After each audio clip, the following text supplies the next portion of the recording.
And next question. Equality, love, and marriage are all human rights.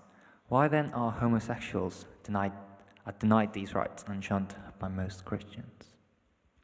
Yeah, thank you for that question. And I'm glad it's came up because actually, that's a real question, isn't it, that maybe we're struggling with. If we're talking about human rights, aren't Christians against human rights in certain areas? We've talked about how Christians have championed the battles for human rights on one level, but here they seem to be on the wrong side of history. By the way, actually, the very fact that we reject Christianity because it seems to be against human rights is interesting, given that what we've said tonight is that this idea of human equality and value and everything else is something we got from Christianity.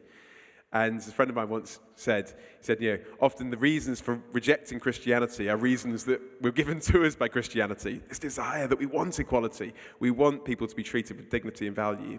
And tragically, as we've said already this week, sometimes Christians have not lived up to that, not lived that out.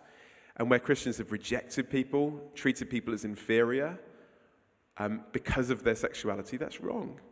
Jesus says, love your neighbor. He didn't specify the sexual orientation of your neighbor to see whether they were worthy of your love or not. But I think I'd also want to say that one of the difficulties, particularly that was had in our culture when it came to the discussion about gay marriage, was that historically Christians would root marriage in God's created pattern for our world. And yet also we've now adopted marriage as a kind of legal thing that the state does. And there's this question of what does the state do and what does a religious group do? And is a religious group allowed to have certain beliefs? And that's a very interesting question to kind of wrestle with. And I think maybe in one sense that's why we've got to a confusion, because it's then sounding like, the church standing against the state and saying we don't want people to have those rights. And I think I'd also want to defend the rights of religious groups to hold convictions. And that's not just Christianity, of course, is it? Many religious groups would have convictions about how sexuality works and God's blueprint or design for it. And that might be a real stumbling block for some here tonight. Like, how could I consider the Christian faith? Because the Bible does seem to have challenging teaching when it comes to God's design for sex and marriage. As I said the other day, it is challenging. It's challenging for everyone. Actually, not just if you're gay. It's challenging if you're straight for different reasons, whether you're married or single. That is the case.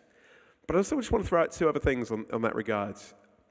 Firstly, don't reject the Christian faith because of your subjective reaction to what it says on this issue of sexuality before you've checked out the heart of the Christian faith. Actually, what we're going to be thinking about tomorrow night, the resurrection of Jesus. You see, Christianity is either true or false.